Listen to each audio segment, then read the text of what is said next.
Hi, I'm Finian Ariago, B.Ed student from Salazar Colleges of Science and Institute of Technology. And for today's informational video, I'm gonna share to you all about instructional planning. Objectives. In this lesson, you will be able to identify various instructional planning models used in teaching English, explain how the planning cycle plays in the planning for instruction, and understand the value of the use of thematic approach to instructional planning. Instructional planning. It is the process of systematically planning, developing, evaluating, and managing the instructional process by using principles of teaching and learning. Instructional planning includes not only planning what students will learn, but how they will learn it. Effective teaching involves aligning the three major components of instructional planning. These are the learning objectives, instructional activities, and the assessment. Instructional planning makes learning purposeful. The teacher's clear understanding of the pupils' or students' behavior will in effect help increase learners' opportunities for learning and reduce to a great extent anxiety and uncertainty. And now, let's divide that purpose into 4 parts. 1. The problem of selecting general goals to teach. It is, where can a teacher find this and what do they look like? 2. The problem of transforming goals into specific objectives or statements concrete enough to guide daily activities in class. It is, what will students actually do or say in order to learn what a teacher wants them to learn? 3.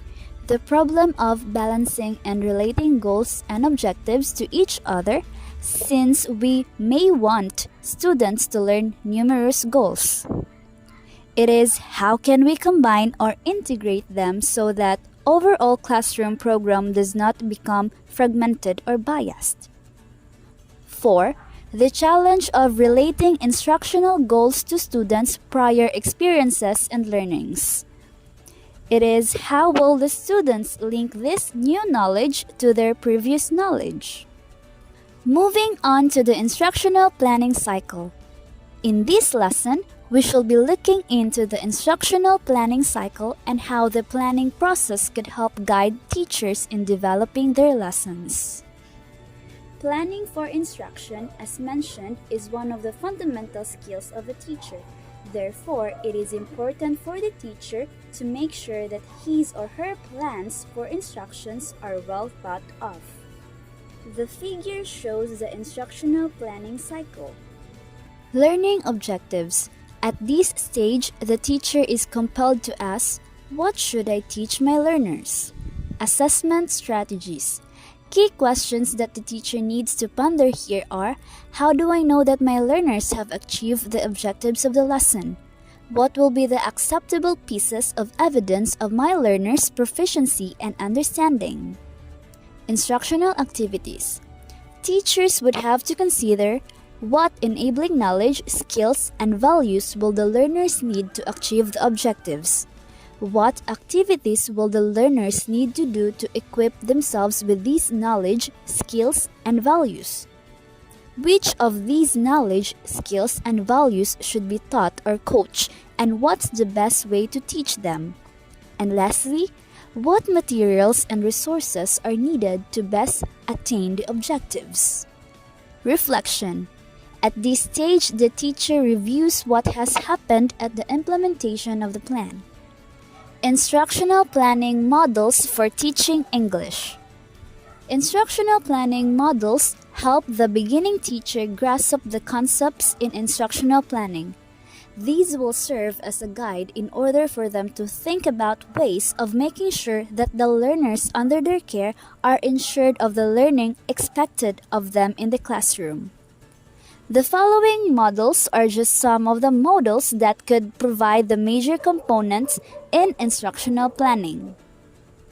We have 3 instructional planning models here: the ADDIE model, Camp Design model, and ARCS model. The first one is the ADDIE model. The ADDIE model is one of the popular models because of its simplicity and practicality.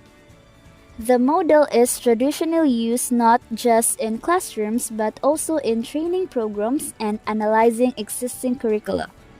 The model is composed of the following elements. The analysis. Analysis step is where the instructional goals and objectives are established.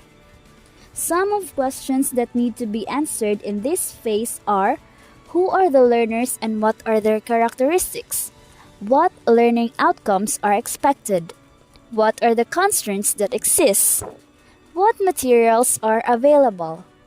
How much time is available? Second, design. The design phase deals with creating an outline of the instruction. The design phase is logical and sequential.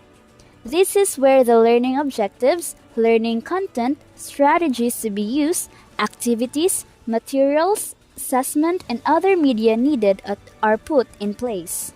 The third is the development. The development phase is where activities, materials, media, and other content necessary to deliver the instruction based on the design phase are put together. Here, the teacher needs to take into consideration the methods of delivery determined by the design phase. Implementation. During the implementation phase, the instruction is given to the learners and the teacher should take some time to observe how the learners react to the instruction provided to them. Furthermore, the teacher would also need to ensure that all equipment and materials necessary to deliver the lesson are all complete and working.